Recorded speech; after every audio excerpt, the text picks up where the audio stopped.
안녕하세요. 진태선입니다.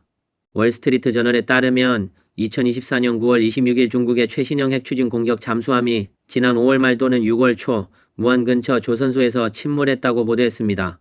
이 소식에 대해 미 국방부 대변인도 중국이 한 대의 잠수함을 부두 근처에서 침몰시킨 사실을 확인했다. 잠수함이 핵연료를 탑재했는지는 확인되지 않았으며 중국 당국은 이 사건을 강력하게 은폐하려고 하고 있다고 덧붙였습니다. 알려진 바에 따르면 침몰한 잠수함은 새로운 핵추진 잠수함 시리즈 중 첫 번째 함으로 후미의 독특한 X자형 설계가 적용된 것이 특징입니다. 위성 사진에 따르면 잠수함이 침몰한 후 6월 초에 대형 크레인이 현장에 투입되어 인양 작업을 시작한 것이 포착되었습니다. 보도에 따르면 이 신형 핵잠수함은 중국 선박공업 집단 회사에서 건조되었으며 5월 말 장강부두 근처에서 마지막 장비 설치를 완료했습니다. 그러나 잠수함의 침몰은 중공 군대에 큰 타격을 입혔고 특히 중국의 핵잠수함 확장 계획에 중대한 영향을 미쳤습니다. 미국 전직 잠수함 장교이자 국방연구원인 토마스 슈가트는 6월 16일 SNSX의 대형 크레인의 이상 활동을 언급하며 상업 위성 이미지로 확인된 것이라고 밝혔습니다. 월스트리트 저널의 기사 발표 이후 슈가트는 미국 국방부가 중국의 첫 번째 영사일형 핵추진 잠수함이 무안부두에서 침몰한 사실을 확인했다고 소셜미디어에 업데이트하면서 중공 당국이 사건을 은폐하려고 했다고 전했습니다. 그는 또 중국이 과거에도 사고를 은폐한 사례가 많으며 특히 무안에서 이런 일이 자주 발생했다고 말했습니다. 슈가트는 잠수함 실종 사건을 회고하며 5월 29일 위성사진에서는 무창 조선소의 신형 잠수함이 정박해 있었다. 6월 13일에는 잠수함이 사라지고 그 자리에는 4척의 크레인이 작업 중인 모습이 포착되었다고 설명했습니다. 이후 촬영된 사진에서는 잠수함이 부분적으로 침몰한 모습과 오렌지색 기름 유출 방지막이 설치된 것이 보였으며 이는 기름 유출 가능성을 나타냅니다. 7월 초에는 크레인이 철수하고 무창 조선소는 정상 운영을 재개했습니다. 한편 군사 전문 웹사이트 The Warzone도 7월 19일 이 사건을 보도했습니다.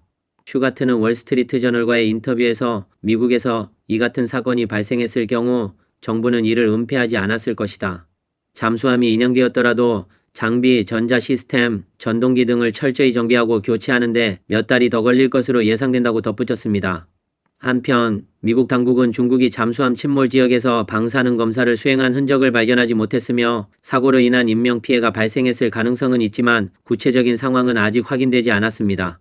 슈가트는 해당 잠수함이 아직 출항하지 않아 원자로가 고출력 상태로 작동하지 않았을 가능성이 높아 핵 유출 위험은 낮을 것이라고 언급했습니다. 중공 군대는 핵 추진 잠수함의 생산을 다양화하려고 노력해왔습니다. 미 국방부가 지난해 발표한 중국 군사력 보고서에 따르면 2022년 말 기준으로 중국은 48척의 디젤 추진 공격 잠수함과 6척의 핵 추진 공격 잠수함을 보유하고 있습니다. 그동안 중국의 잠수함 생산은 주로 호로도에 집중되어 있었으나 무안의 무창 조선소가 이제는 핵 추진 공격 잠수함 제조 기지로 전환되었습니다. 그러나 이번 잠수함 침몰 사건은 중국의 핵잠수함 확장 계획에 위협이 될 뿐만 아니라 중공 군대와 국방산업의 관리 부실과 오랜 기간 지속된 부패 문제를 드러냈습니다. 최근 소련의 키예프급 항공모함인 민스크호가 강소성에서 개조 작업 중 화재가 발생했습니다. 화재는 낮부터 밤까지 계속되었으며 현재 피해 상황과 인명피해에 대한 조사가 진행 중입니다. 8월 16일 오후 강소성 남통시 소방구조대는 웨이보를 통해 폐기된 항공모함 한 척이 소석통 과학기술산업단지에서 화재가 발생했다며 이를 공식 발표했습니다. 화재 현장의 사진이 공유되었는데 처음에는 하얀 연기만 나왔으나 저녁이 되자 검은 연기와 불꽃이 항구의 밤하늘을 환하게 비추는 장면이 포착되었습니다. 민스크호는 소련과 러시아 태평양 함대에서 복무하다가 재정 문제로 1993년에 퇴역했습니다. 이후 1998년에 중국 심천시의 민스크 항공모함 산업 유한공사에 인수되었고 2013년 대련연가 그룹이 다시 인수해 2016년 강소성으로 견인하여 개조 작업을 시작했습니다. 하지만 작업 문제로 인해 개조 공사는 올해 3월이 되어서야 시작되었고 10월 1일 개장을 앞두고 있던 상황에서 화재가 발생했습니다. 중국 정부는 자국에서 건조한 항공모함의 위력을 강조해왔지만 이번 사건으로 현실은 다르다는 것이 드러났습니다. 특히 올해 5월 1일에 복건호 항공모함의 출항을 대대적으로 홍보하면서 완전 독립적으로 건조된 최초의 투석기형 항공모함이라고 주장했지만 이 항모 역시 많은 문제점을 안고 있습니다. 복건호는 중공 군대의 현대화된 항공모함으로서 미국과의 군사 격차를 줄이기 위한 것이었지만 항속거리나 전투 능력 면에서 미국 해군의 니미 취급과 포드급 핵추진 항공모함에 비해 여전히 현저히 뒤처져 있습니다. 호주 그리피스 아시아 연구소에 방문 학자 피터 레이트는 복건호 항모의 전반적인 전투력이 향상되었음에도 불구하고 그 주요 목적은 중공 해군의 발전을 상징하는 것이라고 지적했습니다.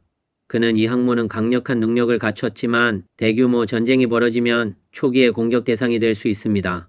미국이나 일본과의 대결에서 첫 줄을 넘기기 어렵고 특히 잠수함 공격에 취약할 것입니다라고 말했습니다.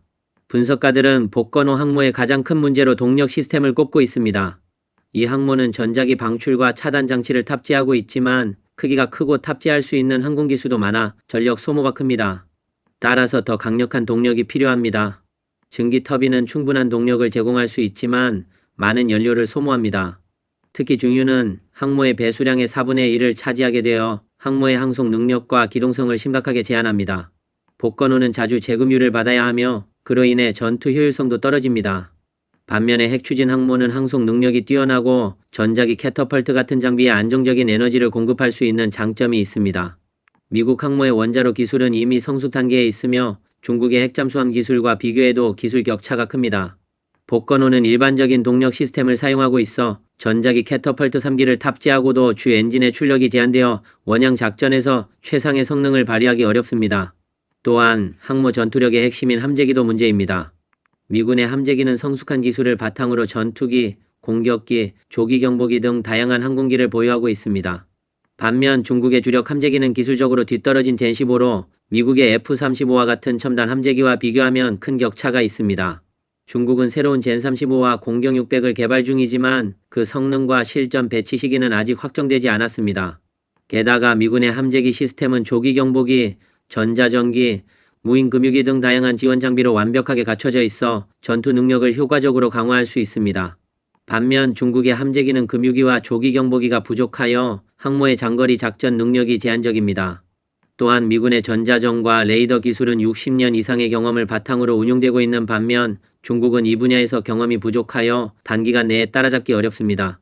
최근 시험 항해를 진행한 중국의 종합시험 플랫폼 함에도 큰 문제가 있다는 소식이 전해졌습니다.